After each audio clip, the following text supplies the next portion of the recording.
Ever had that chilling feeling like you're just a puppet on someone else's strings? Or maybe walked away from a chat feeling totally drained. Exactly, and you can't quite figure out why. Yeah, those unsettling moments. Well, today, we're pulling back the curtain on that stuff. Yeah. The subtle influences, the hidden forces that are kind of shaping our interactions every day. We really are. And we're going to do a deep dive designed to, well, arm you with some really crucial knowledge. Indeed. We're venturing into an often overlooked area of human behavior, really digging into what James Williams, the author of our source material here, dark psychology, the practical uses and best defenses of psychological warfare in everyday life. Quite the title. It is, and he calls it exploring the darker recesses of the human mind and the intricate psychological warfare in everyday life. And wow, what an essential journey this feels like. Williams, he makes his mission pretty clear right up front, doesn't he? To demystify this whole dark psychology thing and equip you, the listener, with insights that actually empower you. That's the core idea. So our goal in this deep dive, really, is to be your guides. We want to pull out the most important nuggets of wisdom from his work.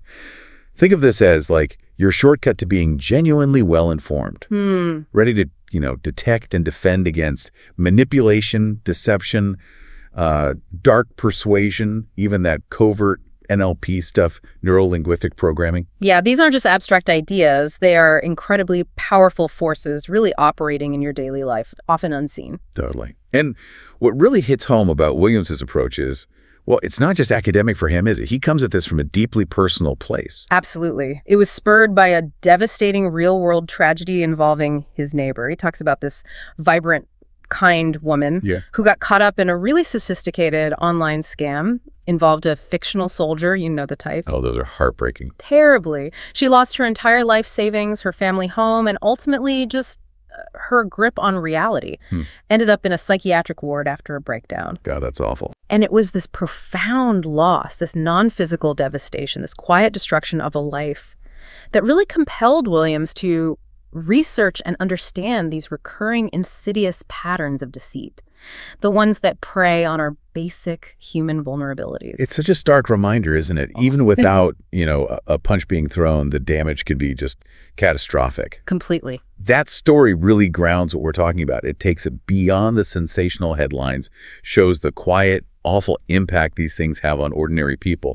Makes you realize this isn't just about, dramatic crimes we see on TV. It's subtle erosion. Yeah, of trust, of well-being. So let's start unpacking this.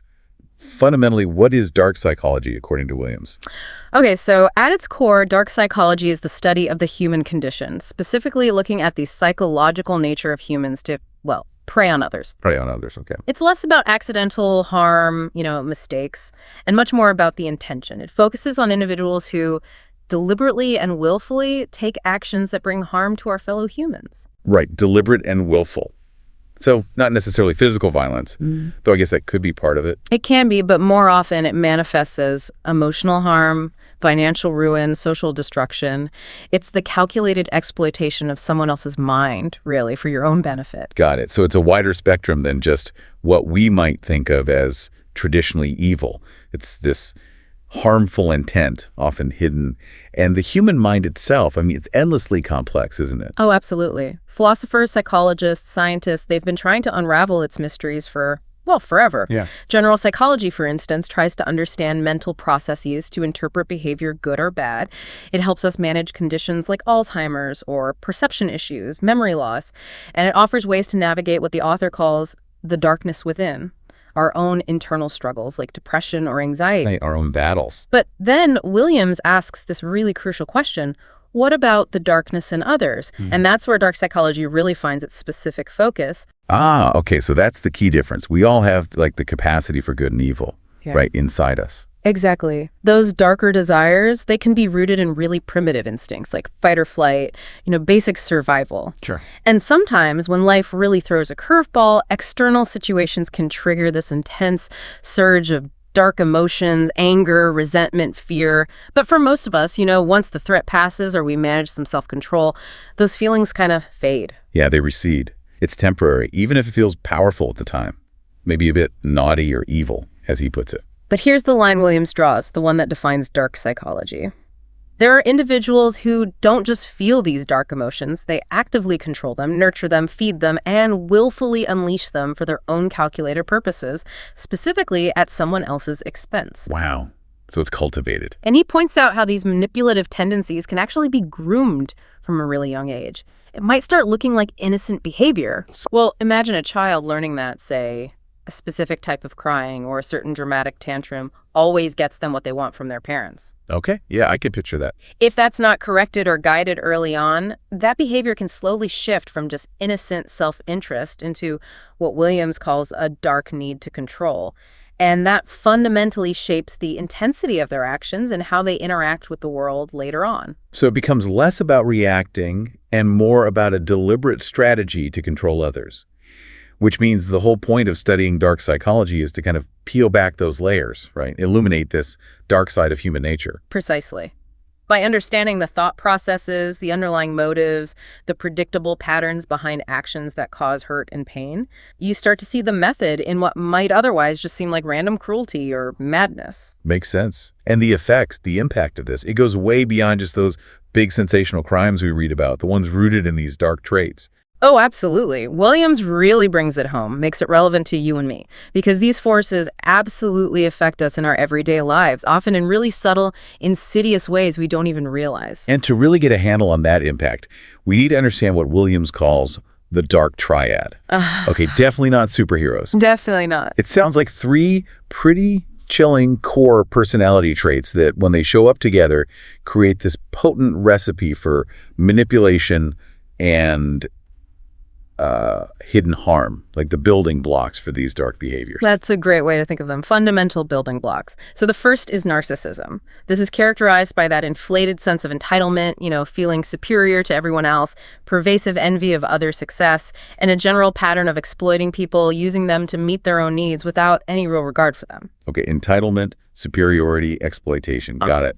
What's next? Then you have psychopathy.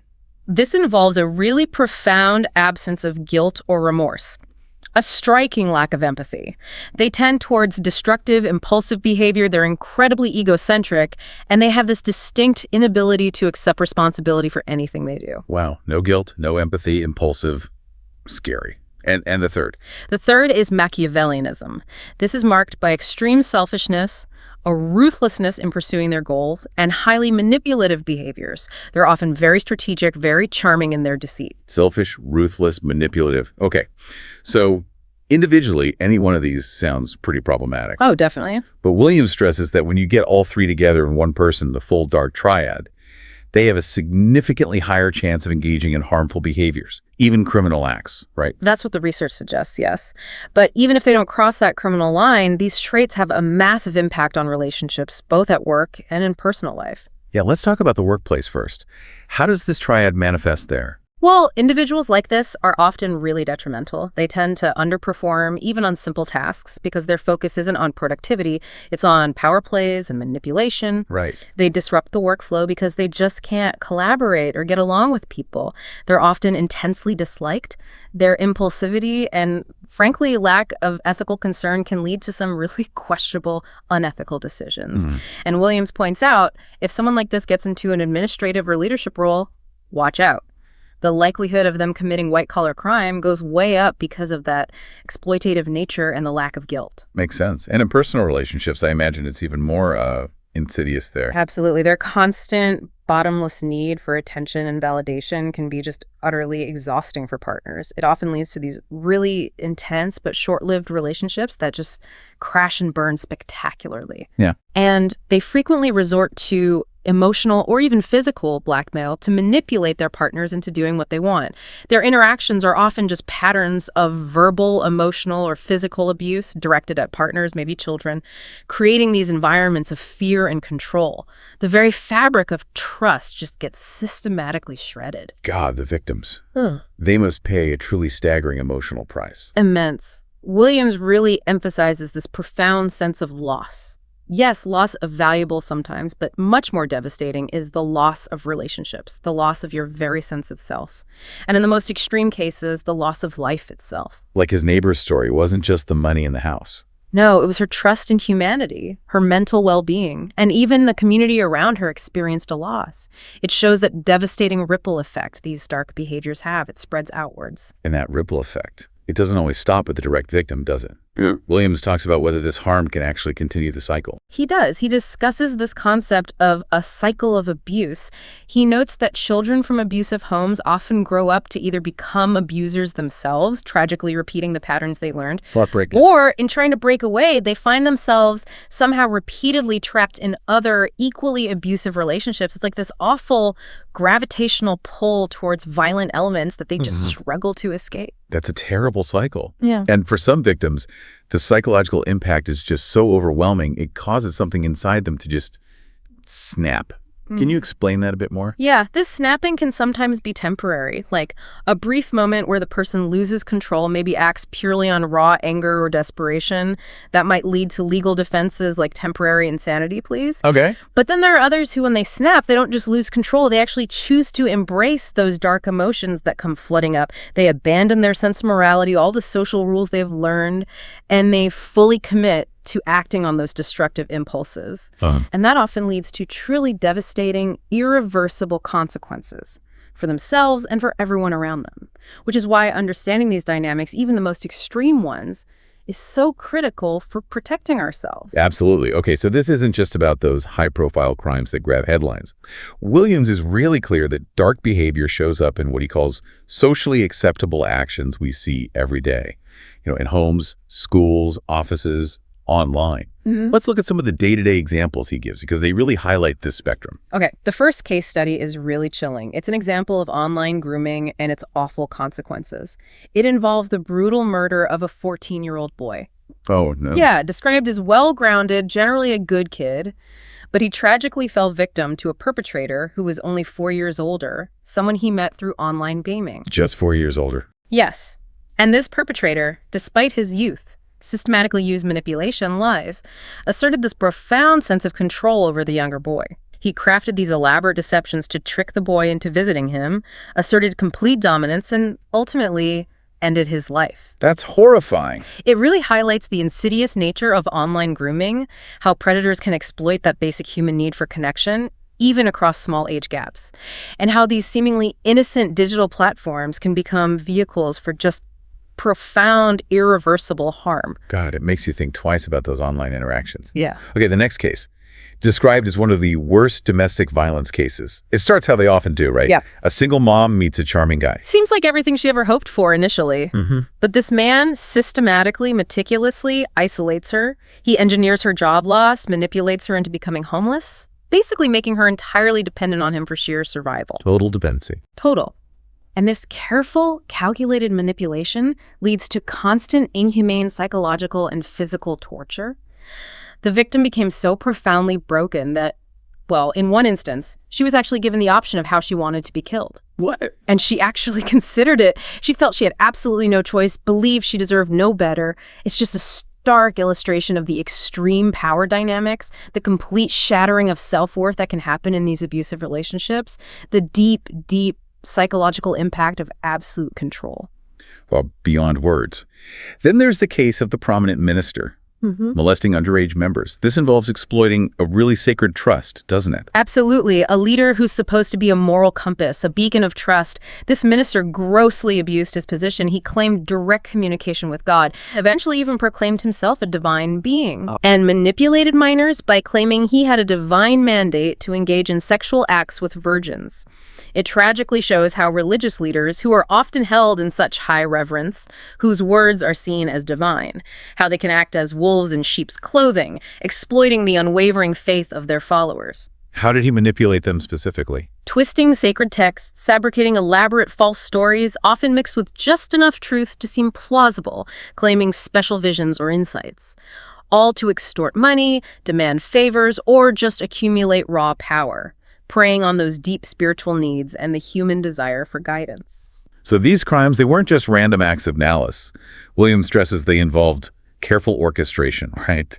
Grooming victims into a false sense of safety before the final strike. He breaks down these common patterns predators use. almost like a playbook. It's a chillingly predictable routine, really, designed to disarm and exploit. First, there's the stalking and observation. The predator gathers detailed information, identifies vulnerabilities, maps out the victim's life, pretty much. Then comes the charm offensive. The predator makes a calculated move, not to attack right away, but to charm the prey. They put on this mask, kindness, generosity, understanding, making the victim feel loved, validated, deeply cared for. Building that connection. Exactly. Then gradually trust is established, often through small, seemingly kind acts that build confidence over time. The next critical step is to create dependency, financial, emotional, spiritual. The predator maneuvers the victim into relying on them for essential needs. Cutting off other options. Right. And once that dependency is there, the predator moves quickly to isolate the prey, cut them off from friends, family, any support system, removing lifelines. Leaving them alone with the predator. Precisely. And finally, the strike, the devastating blow. Often unexpected, delivered when the victim is most vulnerable, leaving them just shattered and helpless. It's a terrifying strategy, designed to give the predator total psychological control. Which brings up that crucial question for all of us. How vulnerable are we really to this stuff? Because if these tactics can unfold in gaming chats, romantic relationships, even religious communities, then nowhere feels entirely safe. And that's the unsettling part. Williams argues our fundamental human needs and desires are exactly what make us vulnerable. In the gaming case, it was the boy's need for connection. In the domestic violence case, the woman's deep desire for love after hardship. In the religious case, that yearning for spiritual fulfillment. So our core humanity is the entry point. It's twisted and turned against the victims, weaponized by the manipulator. So what's the answer then? Just shut down emotionally. Become these soulless individuals he talks about. Build walls. Not at all. Williams argues that's the wrong approach. Our humanity, our desires, hopes, aspirations, our search for meaning, it's the source of both our greatest strength and our vulnerability. Shutting down emotionally means ceasing to be fully human, ironically becoming what we're trying to defend against. He emphasizes our biologically ingrained need for connection isn't just healthy, it's essential for thriving. Think about studies on isolation leads to anxiety, depression, paranoia, losing your grip on reality. We are wired for connection. We need it. But that need leads us into what Williams calls the maze of human agenda, right? Yeah. People connect for all sorts of reasons, good, bad, ugly. Exactly. Some are genuine, some are exploitative, some are downright sinister, as we've seen. So how do you navigate this maze without becoming totally reclusive or suspicious of everyone? Yeah, what's the secret? Knowledge. Williams directly challenges that old saying, ignorance is bliss. He says emphatically in this context, the price of ignorance is far, far greater than any burden knowledge brings. Giving up on feelings, becoming distrustful, reclusive, that can actually make you more vulnerable. It creates an emotional vacuum manipulators love to fill. Okay, so stay open, but be cautious and aware of our needs and feelings.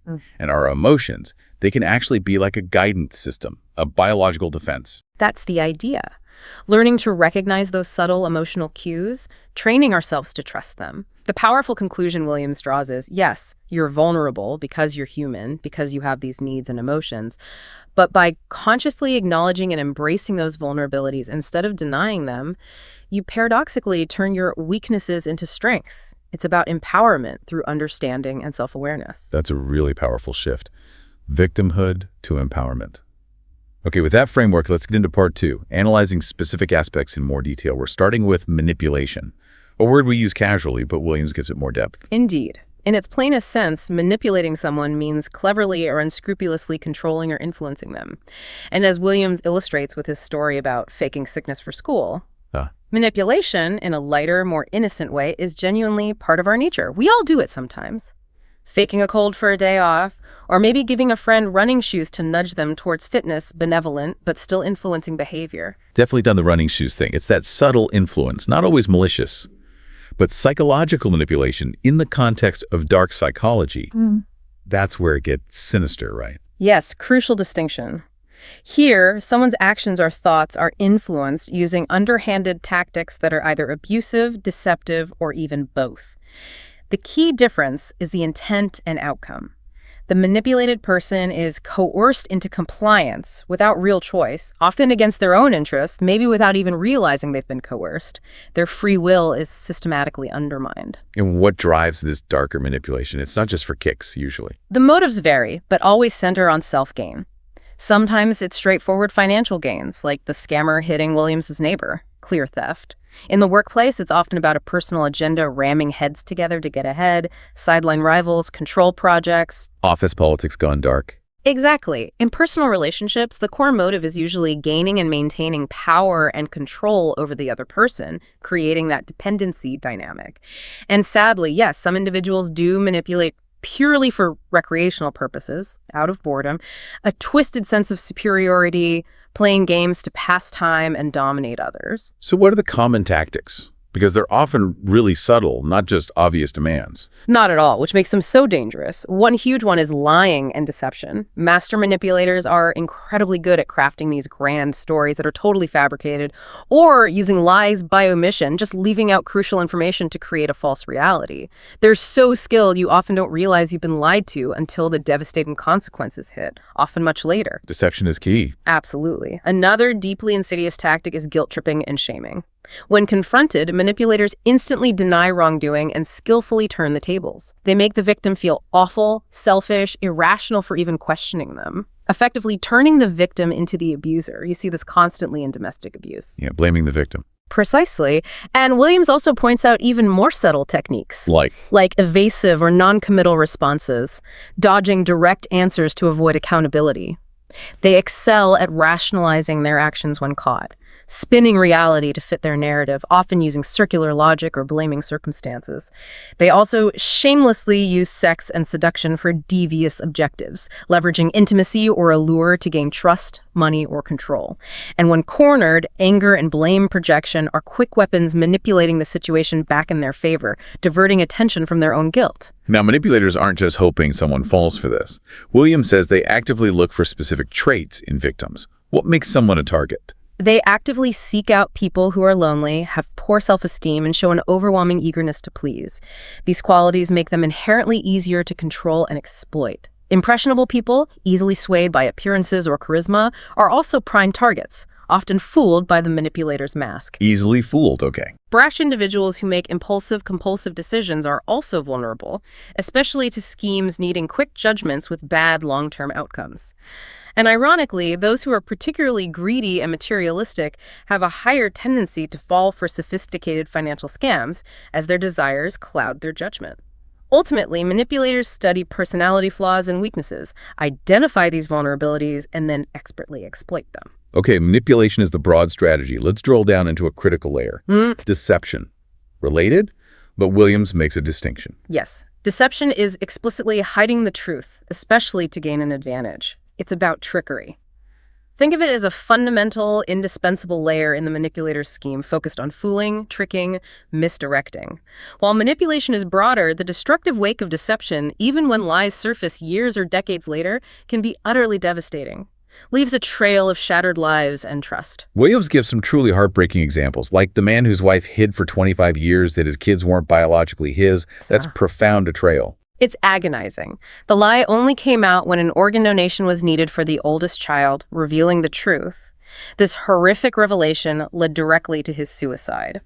And the children, cut off from his considerable wealth. This single, long-term deception impacted at least 5 people directly: husband, kids, wife, plus extended family, friends. It tragically shows how betrayal built on deception ripples outwards destructively. And the other example, the accountant robbing the startup. Yes, the owner trusted this accountant completely with the finances of his startup, but the accountant systematically defrauded the company, draining it until it collapsed. 43 jobs lost. The owner lost his investment, his life's work, and crucially, his ability to trust people in business again. Williams powerfully highlights that deception is built on trust. The greater the trust, the greater the betrayal. The impact always goes beyond the immediate individuals, poisoning the well of faith itself. But deception isn't always external, right? We deceive ourselves too. Indeed. Williams brings up self-deception, the lies we tell ourselves, often unconsciously, justifying our own iffy actions, telling little lies to ourselves to avoid conflict or preserve social grace. However, in dark psychology, external deception primarily serves the deceiver's benefit, harming the victim. Williams also notes a recent insidious form, deceptive affection, pretending more love or emotion than you feel, just to gain trust, sex, or money. So, given how devastating lies are, why do we fall for them? It seems counterintuitive. Several powerful psychological reasons. A big one is confirmation bias. If a story, a political view, a personal belief aligns with what we already think or want to be true, we're way more inclined to accept it, even if it's fake. It confirms our worldview, which feels good. We want it to be true. Exactly. Then there's personal stake. Our self-interest can conflict with the truth. A manipulator might offer an alternative reality that benefits us, and because we want that benefit, we accept the lie. Often tied to the halo effect, we idealize someone we admire or trust, blinding ourselves to warning signs because we want to believe the best. And manipulators can actually change how we see ourselves through their lies, right? Yeah. Targeting insecurities. Absolutely. Systematically wearing down our emotional foundations. Subtly amplifying fears. Imagine someone making seemingly innocent but biting remarks about something you're sensitive about: your weight, your intelligence, how big you look today, repeatedly. These chip away at confidence, turning moles into mountains, magnifying insecurities until self-esteem is so eroded you become easily manipulable. That's the negative route. What about positive lies? They use those too. Exaggerated compliments, false promises, creating a deceptive sense of security, lulling victims into complacency before the strike, making the betrayal even more shocking and devastating. Ultimately, seeing through these layers requires significant mental clarity and effort. It's work. Okay, moving from lies to something equally elusive. Hypnosis. Most people think stage magicians, swinging watches. But Williams challenges that make-believe idea. He really does. He asserts hypnosis is very real, a legitimate psychological phenomenon, often used in modern psychology. Think hypnotherapy for chronic skin conditions, pain management in childbirth, dental work, even rheumatoid arthritis symptoms. It's not about being incapacitated or asleep. It's a state of hyper-awareness. Hyper-awareness. Not sleepy. Characterized by intensely focused attention, significantly heightened suggestibility, and remarkably vivid fantasies or imaginative engagement. Interesting. So more focused.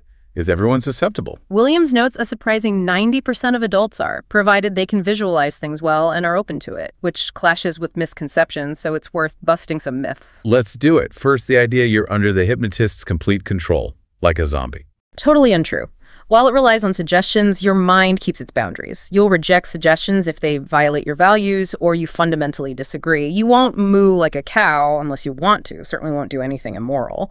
Second, you can't snap out of it. Also, false. Self-protective mechanisms stay active. You can exit the state easily if you feel danger, discomfort, or just choose to. Okay, not trapped. Third, it's not dark magic. Williams is clear.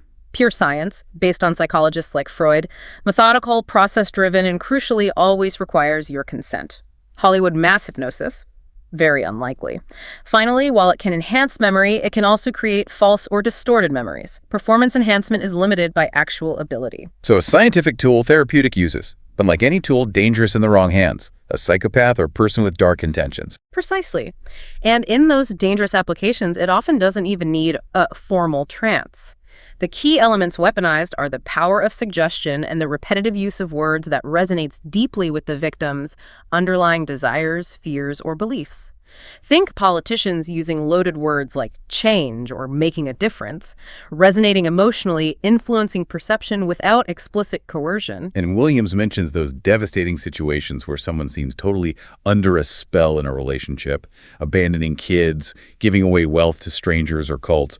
That's the chilling dark side. It's the insidious erosion of free will, which raises the question, why do people actually use dark psychology to hurt others? Williams offers a challenging concept. Some people act destructively simply because they can. Just because they can, not childhood trauma or revenge or some big motive. Sometimes he argues there isn't one.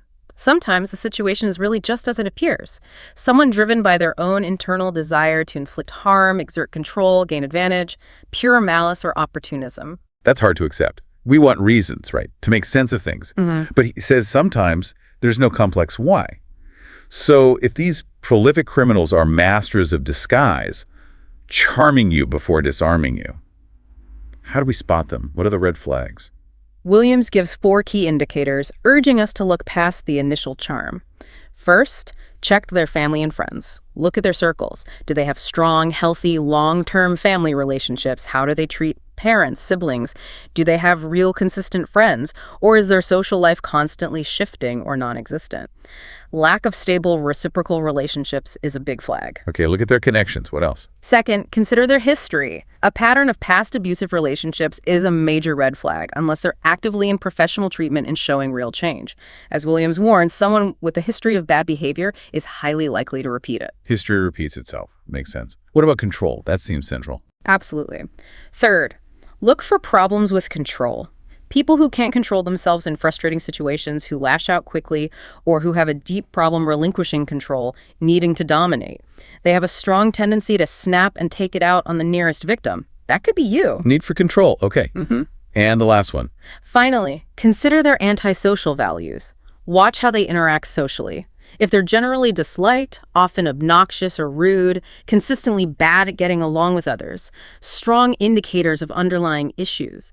Williams also adds substance abuse as critical, indicator of underlying problems, impairs judgment, and often leads to neglect and abuse of partner children. These are really practical pointers, but Williams also warns against rationalizing, right? Making excuses like, nobody's perfect. Yes, very direct. That thinking, tolerating bad behavior because everyone has flaws can quickly land you in hot waters. His advice: educate yourself, be aware of these patterns, make informed decisions. It won't make you immune, but gives much better protection than ignorance or naive optimism. Which brings up that common desire, trying to fix broken people with love or patience. There's the fixer mentality. He addresses that head on, confidently states it's highly unlikely to work with individuals deep in dark psychology. Best case, he warns, you become broken yourself and spend a better part of your life healing from what you could have easily walked away from earlier. It's a stark, painful warning. Wow. So you can't just love someone out of these deep patterns. Change has to come from within, with help, if they want it. Exactly. Moving on, Williams introduces reverse psychology, calling it a more refined form of manipulation. Interesting. Less coercive. Asserting the opposite of what you want, expecting them to do the desired thing, like giving the victim an illusion of choice. Precisely.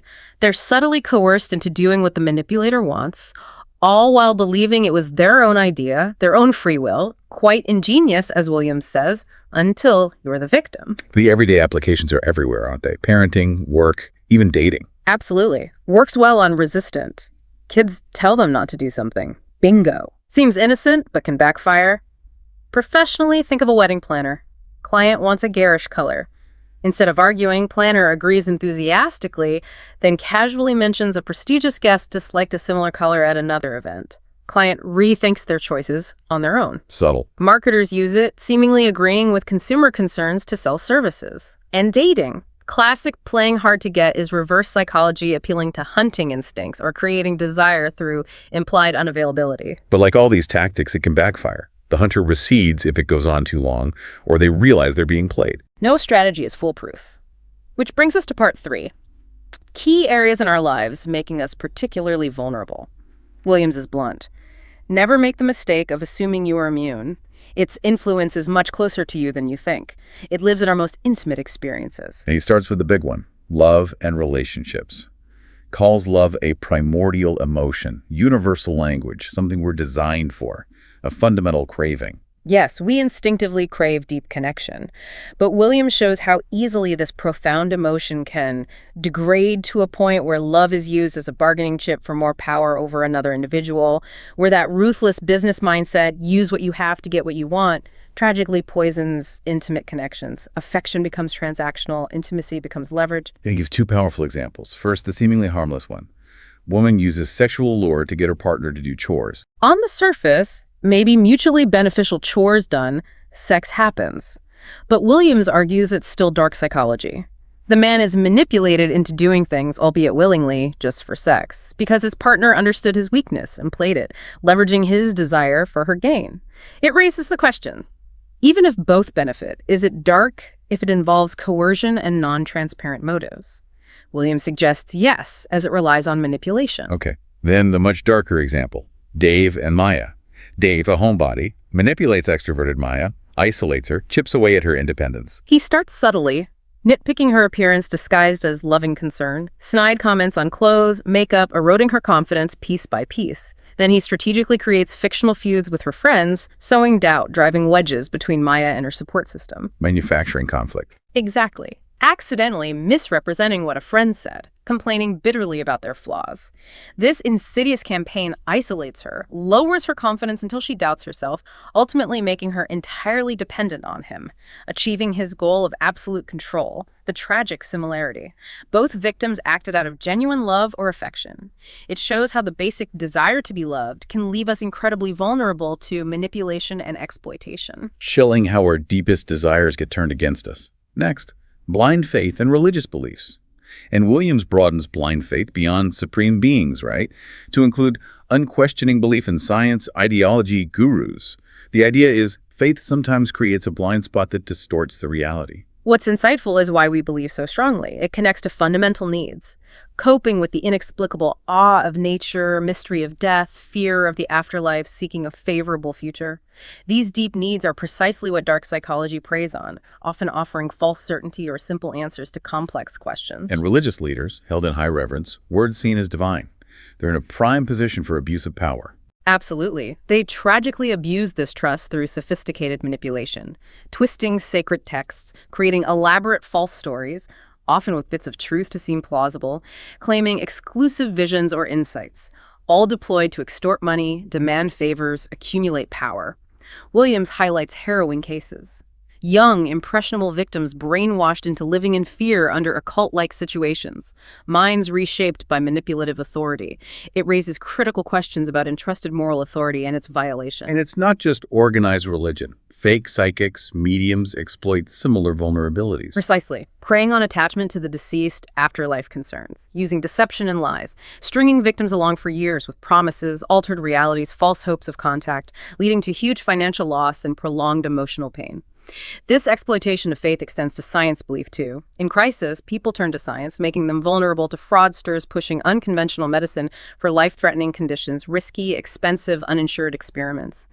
And beyond crises, countless purveyors of fake science, promoting untested diets, miracle pills, tech, all using specifically manipulated information. What's consistent? Dark psychology keys into your deepest needs and exploits it, manipulating thought processes by targeting what's important to you: health, loved ones, spiritual peace. Crisis moments are especially dangerous due to heightened susceptibility. Our guard is down. We're desperate for solutions. Moving to social conditioning. Williams argues society undeniably shapes our thoughts, lives, functions. Even advanced societies are vulnerable. Yes, the uncomfortable truth. How we think, live, operate traces back to societal influences, ingrained norms, and these are precisely what dark psychology exploits. Williams particularly highlights the impact of technology and our speed culture. Right, instant everything, transactions, communication, deals, makes us vulnerable to get-rich-quick schemes. Exactly. Williams details Ponzi schemes, diabolical daytime robbery with full consent from the victim, fictitious enterprise, huge promised returns, initial small returns paid out to hook the victim, cultivate trust and greed. Then they're manipulated into bringing in friends, family, the pyramid of investors. Scammers just rob Peter to pay Paul until the whole thing collapses and they vanish with the cash. Why do these persist despite everyone knowing about them? Powerful social conditioning, that ingrained desire for fast money, easy paths, shortcuts. These schemes tap into that aspiration. They also crucially rely on community trust. We trust recommendations from our circle's family, friends. This inadvertently turns victims into unwitting ambassadors for the scam, perpetuating it, weaponizing our natural trust in social networks. And in social media, the craze of our time, fostering dreams of overnight sensations, instant validation. The dark influences are profound. Obsessive virtual relationships, self-worth tied to likes, follows, comments, people constructing fake, pretentious lives for approval, starving real emotional needs, subjecting themselves to cruel and unapproving opinions. Williams grimly notes links to increased suicidal behavior, a dark irony for platforms designed for connection. The stark cost of digital life. Next, ambition and personal aspirations. Ambition drives goals, an attractive trait. Aspirations indicate success, noble notions. But there's a paradox. Yes, a dangerous one. Despite seeming anything but vulnerable, ambitious people seem strong. Driven extreme ambition can paradoxically attract manipulators. The paradox. What you allow to consume you gains control over you, and when you have no control, you become vulnerable. Strength becomes weakness. Ambition fuels success. Unchecked, it can be the architect of your destruction. How did this play out, say, at work? Ambitious employees are tired, but their drive makes them susceptible to manipulation into morally and ethically wrong actions to meet goals, even if it means stepping on the toes of a few colleagues, bending rules. Raises questions for individuals and organizations. Do ambitious goals justify unethical means? Creates hostile environments. And blackmail.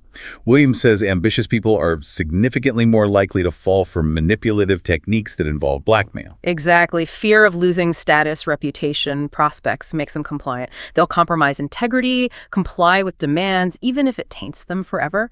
Williams explains manipulation here isn't brute force, it's a game of subterfuge and deception.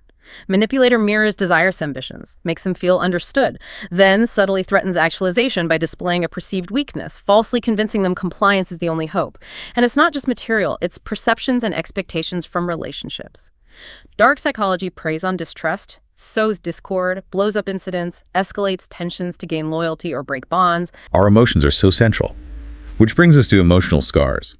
Williams calls emotions the largest residual effects of experience. Uses the anecdote of the child crawling to fire. Some lessons only experience teaches, leaving scars. Sometimes one's hand must do the convincing when eyes fail. Vivid analogy. Deeply etched experiences, especially painful ones, trigger fear-based fight or flight and biological defense. But not just fear.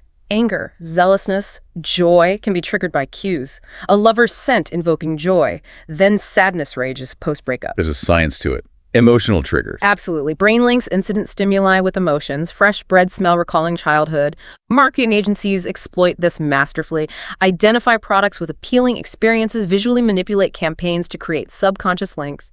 Barbecue grill ad sells the fun 4th of July family backyard cookout experience, tapping emotional associations, all visually manipulated to create desire. In everyday life, manipulators prey on these triggers. Easily triggered people make rash decisions, impulse buys, fall for people based on emotion alone, overlooking warnings. And people can disguise themselves. Yeah.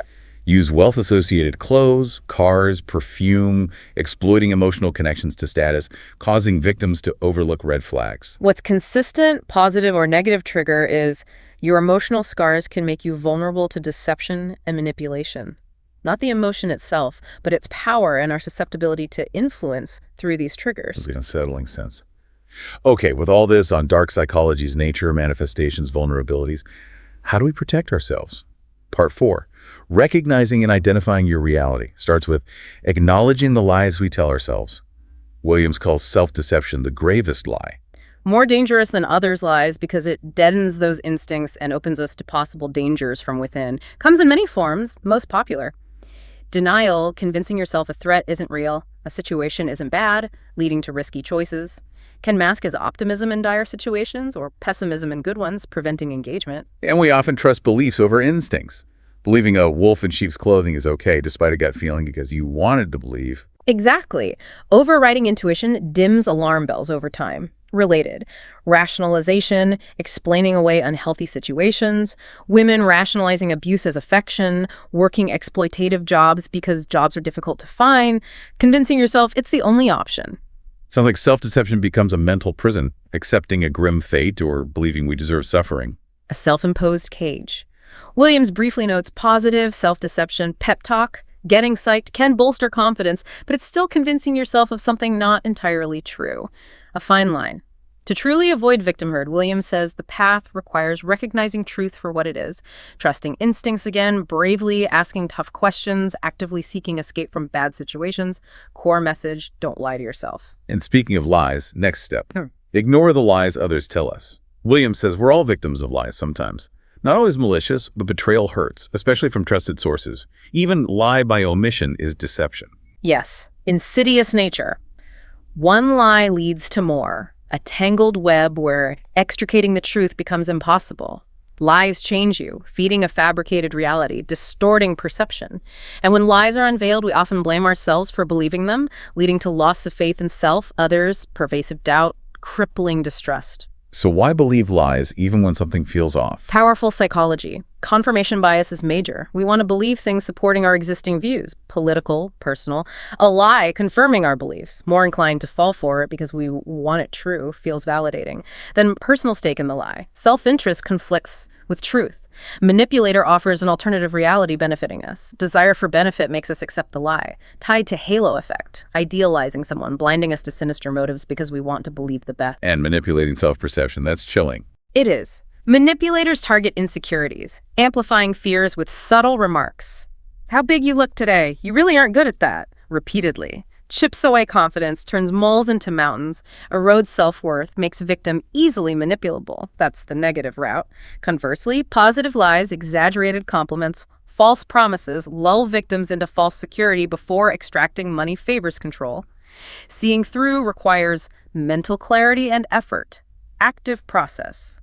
Brings us to another trap. Dwelling on the past. Williams uses the analogy of athletes needing focus on the present. Looking back distracts and holds you back. And manipulators exploit this. Williams uses the Pacific Rim analogy Mako trapped in memories, almost causing disaster. Shows how strong connection to past leads to detachment from the present reality, making you vulnerable. Not just negative memories. Clinging to positive past can be bad too. As long as it is disconnecting you from the present reality, it is bad. Exactly. Psychologists call mentally rechewing negative experiences rumination. Unleashes an avalanche of emotions, anger, sadness, regret paralyzing. Past can also activate fear of uncertainty about the future, keeping us in unhealthy jobs, relationships, lifestyles, because known misery feels safer than unknown. Manipulators capitalize on this fear, strengthening past's grip, convincing victim present reality is a necessity, no other path, creates illusion of the absence of choice, handing control to others. So, how to break this cycle? Stay firmly rooted in the present, key to separating truth from lies. Dwelling on past linked to depression anxiety.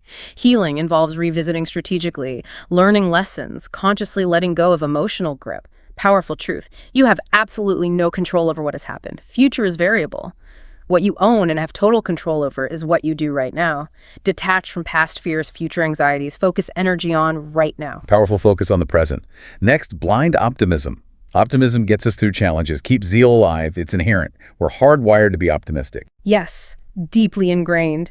Eating slightly expired foods, speeding through lights, asking someone out, constant optimism. Danger is taking it a tad too far. Absolute faith in good outcomes, ignoring likelihood of things going wrong. Inspires reckless behavior, leaves us open. Positive thinking has benefits, but Williams warns overall optimism can blind you. Indeed. Blind optimism is another subtle self-deception. Deluding yourself things will work out as hoped, leading to no precautions against negative outcomes, higher tendency to rationalize and explain away the reality conflicting with positive outlook. We turn on optimism switch to avoid hurtful realities, desperately want to believe people aren't terrible, just feel good about the situation or the person, even when warning signs scream. Creates dangerous detachment, impairs accurate assessment of risks, false sense of security, like skydiving without checking the parachute. Exactly. Williams' call. Don't wish away warning signs. Taking off the blindfold would require you being truthful with yourself. Truth hurts short-term, but necessary long-term. Burying head in sand is not helpful. Advice. Rip off the Band-Aid and face the emotions squarely. Pain is part of process, one step closer to healing. So putting these together, lies we tell ourselves, lies others tell, dwelling on past, blind optimism forms the vicious cycle. 4 walls that imprison us in a web of deceit. Illuminating how they work together, a self-reinforcing trap. Starts with subtle external lie, triggers self-deception, it's not that bad. Reinforced by blind optimism, refusing to see negatives, validated by clinging to past desired outcome. Manipulator becomes puppeteer, using our emotions as strings. Not always diabolical master plans. Manipulators aren't always diabolical master planners, often just inclined to just take what's offered, using emotions as their wand. Opportunistic. Raises a critical question. What about shutting down emotions entirely to avoid this? Williams issues strong warning. Numbing is dangerous, often leads to destructive escapes, drugs, alcohol, ironically amplifying feelings long run. Tragically also means losing good stuff. Joy, happiness, connection, peace. Emotions make human existence valuable. Can't turn off feelings. Instead, Williams says manipulators' biggest weapon is making us believe you have no control. Counter by recognizing the common denominator is you, your inherent choice, agency. Empowering message. Your emotions can make you vulnerable, but with the right application of knowledge, your emotions can equally become your greatest ally. You have choice, voice. He urges looking inward, embracing all emotions, fear, rage, pain, consciously choosing better for yourself, acknowledges things might get worse first. Remind yourself, you are enough reason for this to happen, you deserve better, your opinions matter. And being selfish to look out for yourself. Williams reframes it. Powerfully counters manipulators' accusation. Self-care isn't selfish. It's the best step you can take to becoming selfless. Ability to genuinely care for others starts with foundational choice, to look after your own well-being first. Act of self-respect, allowing authentic contribution. Profound thought. Moving to final section. How to break free. First step, simple yet hard. Accept that you have a problem. Bravely shattering illusions, confronting painful reality. Too good to be true deal relationship. Probably is. Accept it. Next, trust gut instincts. Even with masterful lies and imbalance, something is amiss can be sensed instinctively. Primal alarm. Practice trusting this inner voice in small things to build confidence for bigger ones. It protects your best interests. And ask the right questions. Start with self. Why do I feel this way? If answers elusive, seek external input from cycle of trust, those who care, or those with little or no personal stake, for objective feedback. Avoid direct confrontation initially spooks perpetrator, clouds judgment. Once you ask, listen with detached listening. Avoid selective listening, hearing only confirmations. Detach from immediate emotions to process new information logically. Don't act irrationally. Let anger drive short-term relief at cost of long-term regret. Wisdom. Deal with the situations first and then your emotions later. Prioritize clarity, safety over immediate release. Sounds disciplined, but necessary. Next step. Act quickly. No room for delay. Confronting reality is hard, but inaction is a choice with no results. Delay leads to deeper denial, first stage of grief. Acting promptly, even just telling a friend, starting documentation, sparks freedom. Illusions aren't glass, they're tougher material. Mend with emotional fragments if given time, harder to break later. And perpetrators have countertactics when losing hold. Desperate, dangerous. Liars recruit others, friends, family, leaders, to enforce lie. Last ditch. Blackmail, power plays, leveraging emotional concerns, kids in divorce, financial threats, deep secrets. Critical advice, stay logical, alert, prioritize physical safety. Physical separation, even temporary, highly recommended. Cornered manipulators are dangerous, do anything to avoid consequences. Don't flaunt justice quests, ensure safety. Wary of deeply remorseful apologetic acts, often ploys. If resolve weakens, at the very least get out of immediate situation. For those struggling, overwhelmed, get help fast. Confusion, helplessness are common. Resist retreating inward. Seek second opinion from trusted sources, professionals, loved ones. Don't let fear of being called gullible ruin chance for better life. Prove nothing. Focus on survival, thriving. Accept help. It's strength, not weakness. Confronting perpetrator. Strategy vital. Cyber world. Involve police authorities. Before confrontation, investigate. Screenshots, facial recognition, clues for evidence. Avoid spooking them. Close proximity abuse. Safety first. Do not confront this person on your own.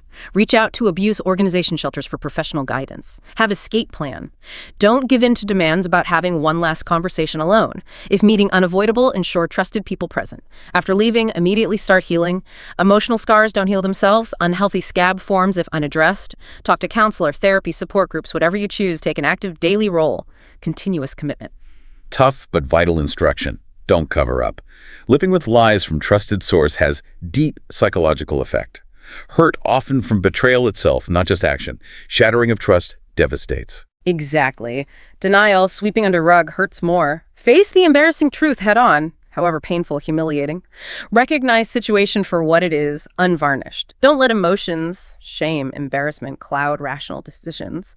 Status, sister, spouse, leader, doesn't grant immunity from consequences or invalidate your experience. If considering continuing relationship, what questions? Not always cutting off, especially with shared ties. Not always immediate severing. Ask.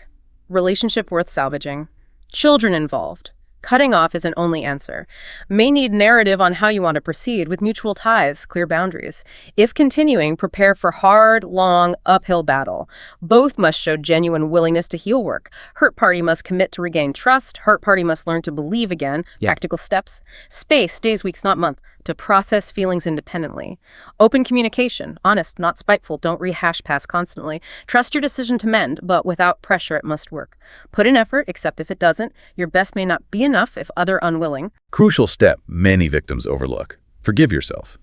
Williams says victims often need forgiveness for feeling gullible, vulnerable, putting yourself in a situation. Yeah. Self-blame fuels depression, anger, anxiety. Profound internal battle. Constantly remind yourself it's not your fault. Learning lessons puts you in better future position, doesn't mean you were to blame for past, except past is unchangeable. Dwelling on what-ifs cannot change a single second. Learn lessons, shape into new principles, mentally reenact past for control, then consciously move on. And tackling regrets, compounding self-blame. Yes. Forgive self by accepting you did best with knowledge circumstances then. Crucially, assign blame correctly, perpetrator, not you. Avoid self-limiting affirmations, I always fall for wrong person. Identify underlying emotions, often harshest on ourselves, easier to forgive offender, leads to self-destructive patterns, sabotaging new relationships, loss of self-love. Reclaiming self-love, complex journey. Absolutely. Journey of self-discovery, no quick fixes, requires consistent work. Start with daily positive affirmations. I love myself and I deserve to be loved, repeated sincerely. Once past issues resolved, self-forgiveness begins, self-love foundation builds. Final liberating step. Let go, release pain, negativity, anger. Comprehensive roadmap to healing, self-protection. Williams also stresses ongoing importance. Trust your instincts, your primary defense. Instinct, ancient wisdom, picks up vibrations neither heart nor brain can pick on, logically. Hinged on survival, deep biological alarm. Recognizing this voice, often small, simple nudge, not scream, is key. Shares anecdote. Inexplicable revulsion towards cab driver, urgent need to exit, later discovered driver's criminal involvement. Learn your intuition language. Chills, goosebumps, nausea, unease. How reconnect with ignored instinct in noisy lives. First, declutter mind meditation to quiet voices of doubt, self-discrimination, critics, drowning intuition. Second, pay attention to thoughts. Don't dismiss eclectic monologues, nagging sensations. Explore reasons. Third, impulsive decision makers. Pause and reflect before acting. Creates window for intuition to surface. Hardest part, trust itself. Trusting own intuition, paradoxically. Trusting others again. To trust instinct must be open to idea of trusting yourself and trusting others healthily. Inability to trust, fear-driven, leads to paranoia different from instinct. Consciously let go of fear, embrace possibility of healthy trust, finally reevaluate priorities. If money material possessions dominate, interactions view suspiciously, ironically attracting similar people, perpetuating distrust vulnerability cycle. Final empowering step, employ the best practices in all your dealings. Universal principle, you reap what you sow. Indeed. Don't dispense justice for past wrongs, however tempting. When opportunity to retaliate, perpetuate pain arises, turn situation around by choosing to end the pain cycle with you. Acknowledge is not easy. Revenge desire strong. Shares personal anecdote. Humiliated by high school bet. Years later, power to make person's life difficult professionally, chains not to. Conscious decision to rise above led to true freedom, not seduced by revenge manipulation. Being best self, even when tested. Arm yourself with hard-won lessons. Use wisdom not to inflict pain, but live by highest principles. Choose best self even when circumstances make it hard. Wow, what a journey through dark psychology. From understanding its insidious nature, devastating impact, to analyzing manipulation, deception, hypnosis, explored how needs, love, faith, ambition, emotional scars make us vulnerable, how social conditioning plays a role. Most importantly, roadmap for recognizing reality. Confronting self-lies, others' lies, letting go of past, shedding blind optimism. Practical steps. Accept problem, act quickly, get help, don't cover up, forgive self, trust instincts, employ best practices, path to self-protection, healing, empowerment. James Williams captures it powerfully. The heart of man is desperately wicked, acknowledging harm capacity, but balances with hope. Capacity for good, equally as great. Intentions hidden, but for every single person who has hurt you, there are 100 more who want to do good by you. This deep dive wasn't to scare you into retreating. Purpose. Equip for better choices in relationships, empower wiser, authentic engagement. Journey of self-discovery, understanding others is very rewarding. So as we close, absorb these insights. Keep heart, mind open, but keenly aware. Embrace cliches with new depth. Love hard, smile more. Most importantly, let go. Life's too precious, wonderful to live any other way. Always wake up with powerful reminder. You unequivocally deserve the very best life has to offer.